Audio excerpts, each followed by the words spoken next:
Hello and welcome to the Conscious Leadership Podcast. My name is Julie Hoglin and I am the creator and founder. This podcast covers every aspect of conscious leadership and the Conscious Leadership Code. And if there is a particular example or angle or subject you would like an episode on, please reach out and let me know and I will create it specifically for you. This episode is titled Full of Yourself. And the title comes from a post that I saw a friend put out yesterday, so the beginning of the year. And she has been accused by somebody, I have no idea who the other person is, of being full of herself.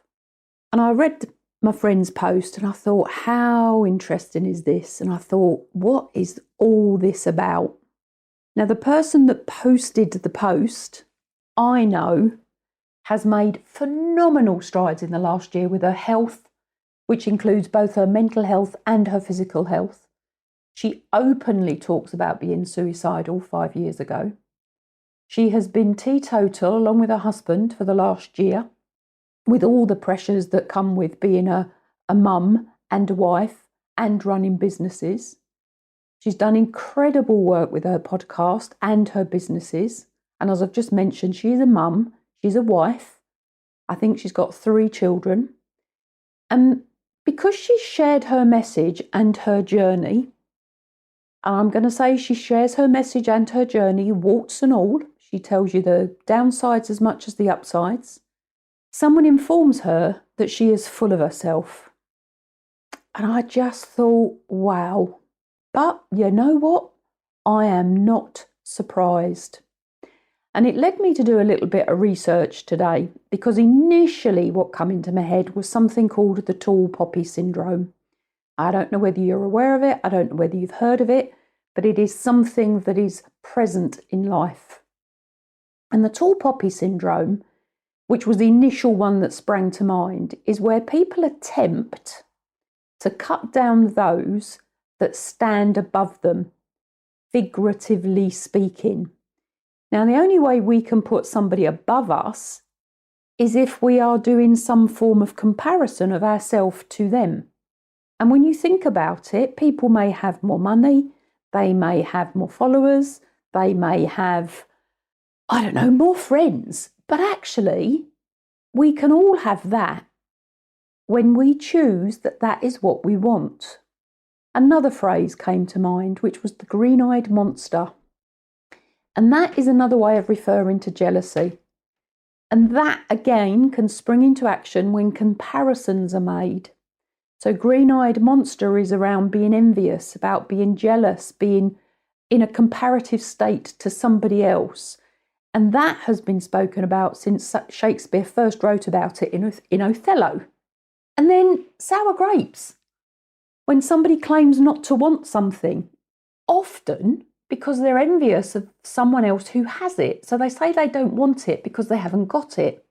And again, where does all this come from? Envy, jealousy. It's not a good place for anyone to be.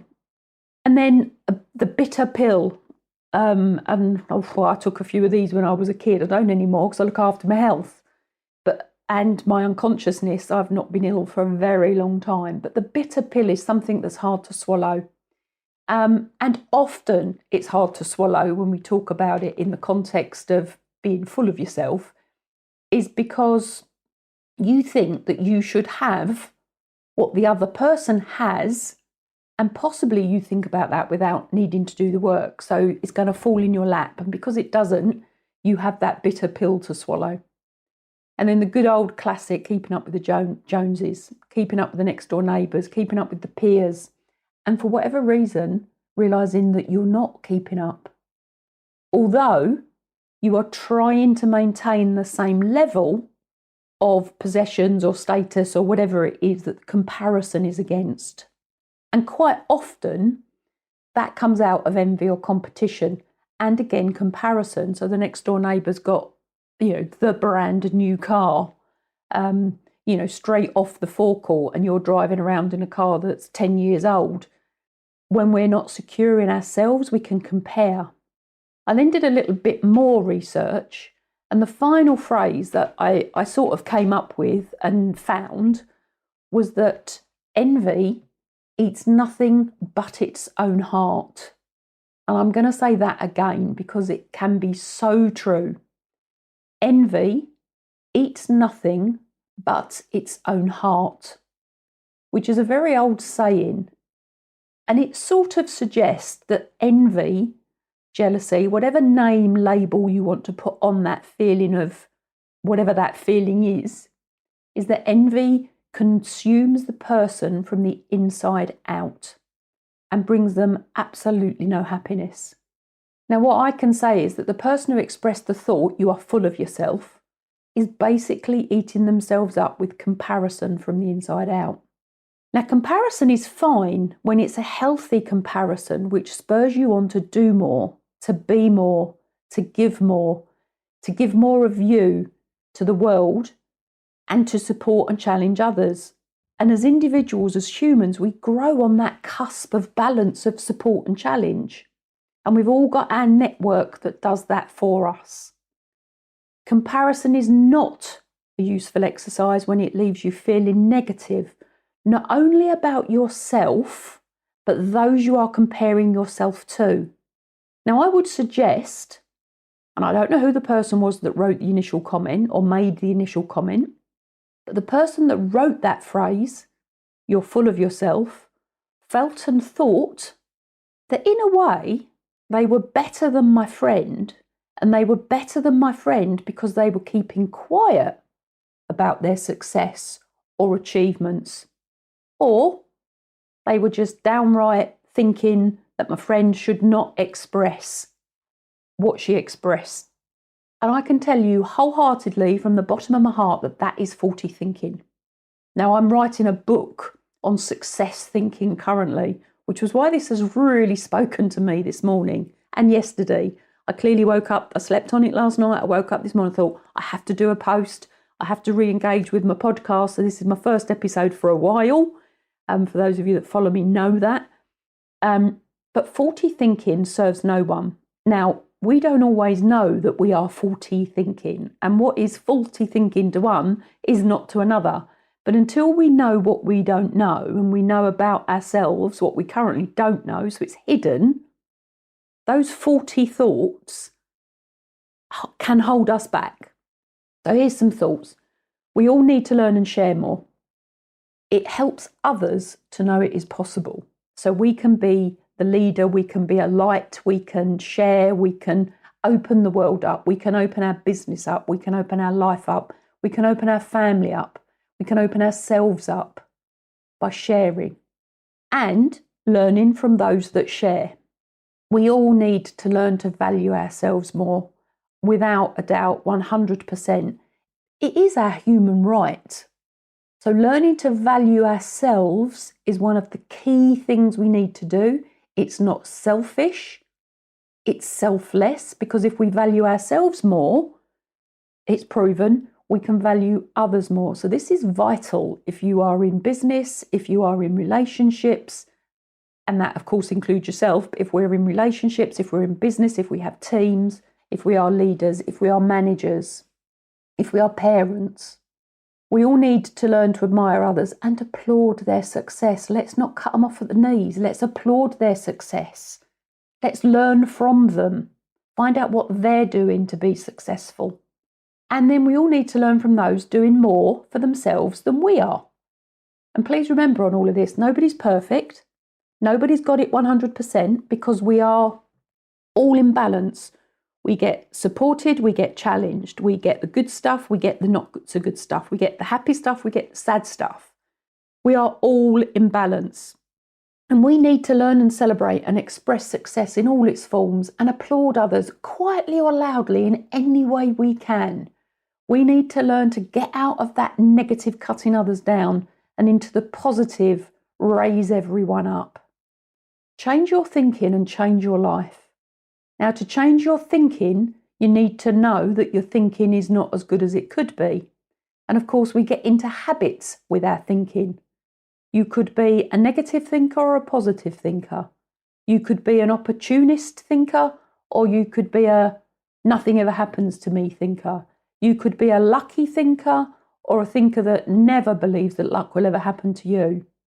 Now, I believe, change your thinking, you change your life. Because when you change your thinking, you can change, you change your thinking, you change what comes out of your mouth, you change the actions that you take. So change your thinking and change your life. And as I've said earlier, I'm writing a book on that exact same subject currently. So that's my short welcome back to the world of podcasting. For those of you that follow me on my podcast, there is a new website, juliehogbin.com. There are going to be a lot more articles and blogs on the website. I'm categorising them from business to wealth creation. It's all in the process. Now, this article is on my website, but it has not got the additional information in it that is on my podcast. And the articles will be shorter on my website than potentially on the podcast, or they may be longer, who knows, whichever way round it works out. But you've now got access to the podcast, you've got access to me on social media, you've got access to information on my website. Now on the website, if you want to connect, and I can deliver newsletters to your inbox, so you haven't got to go anywhere else, please do. There's a form on there to connect. I'm going to be doing a lot more on this. And once again, if you want me to talk about anything in particular, please let me know. So I'm going to sign off. I'm going to say Happy New Year. I'm recording this on the 5th of January, 2023, so I can still say it. Happy New Year. Let's all of us make 2023 and all of the years to come positive, proactive, happy, whatever that might mean for you, and successful, whatever that might mean for you. And success, I'll do more on that, but it is very different for each and every one of us. And please, if you compare yourself to someone else, have a look at why you are doing that comparison. Have a look at what's going on. Learn from your own comparison, learn from your own emotions. Look at what it is that the person that you are comparing yourself to has that you can work towards. Use it as a motivational tool, an external motivational tool, and then take that internally to pump it back out into the world. Because what I do know is this world needs some more smiles in it. Anyway, have a good one, and I will be talking to you very soon. Bye for now. Thank you for listening to this episode of the Conscious Leadership Podcast. And if you have found it useful, please leave a review. And if you have found it useful, please share it with others that will find it useful as well.